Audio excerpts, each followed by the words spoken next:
अगली खबर है बीजेपी का एनसीपी के दोनों गुट को ऑफर है। ये खबर सूत्रों के हवाले से है। बीजेपी का दोनों गुटों को एक एक मंत्री का ऑफर दिया गया है। एनसीपी के दोनों गुट आपस में विलय कर लें, दोनों गुट मिलकर एनडीए में शामिल हों। आप याद करिए, जब अजित पवार और शरद पवार, जब एनसीपी टूटी थी तो ये दो गुट बने थे। बीजेपी का एनसीपी के दोनों गुटों को एक एक मंत्री का ऑफर इसी बीच में मिल रहा है और ये कहा गया है कि एनसीपी के दोनों गुट आपस में विलय करें। आदिति मेरी सहयोगी और ज्यादा जानकारी के साथ इस वक्त जुड़ चुकी हैं। आदिति, इस पूरी खबर में अंदर की खबर क्या है? अंदर की खबर ये आज की नहीं है, लंबे समय से चल रही है।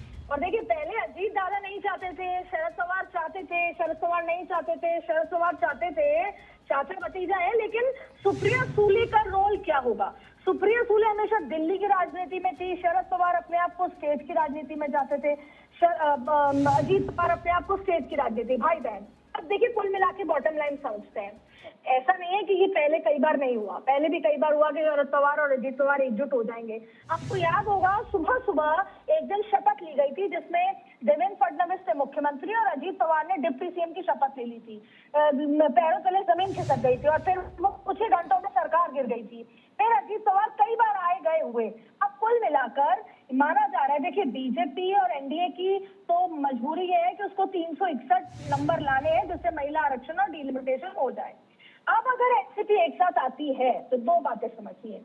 शरद पवार की पत्नी सुनेत्रा जो है पवार, वो अभी डिप्टी सीएम, और शरद पवार के बच्चे हैं जो आगामी राजनीति में आएंगे। देखिए, ये तय मान लीजिए, जो आपने अभी कहा कि एक एक दोनों गुटों के एक एक को मंत्री बनाया जाएगा, 15 अगस्त के बाद जो मंत्रिमंडल विस्तार होगा उसमें सुप्रिया सूले केंद्र में मंत्री आपको दिखेंगी, ये तय मान लीजिए। ये डील होती नजर आ रही है। सुप्रिया सूले आपको केंद्र में मंत्री होती नजर आएंगी। और दूसरी बड़ी बात है, कोई एक गुट का आएगा तो एनसीपी एकजुट हो जाएगी। अब आप देखिए, महाराष्ट्र की राजनीति में ड्रामा खत्म ही नहीं होगा। आदिति, इसमें एक और इम्पोर्टेंट बात है, और सुप्रिया सूले का अभी कुछ दिन पहले आया हुआ बयान और उसके बाद पर उस पर एक क्लैरिफिकेशन।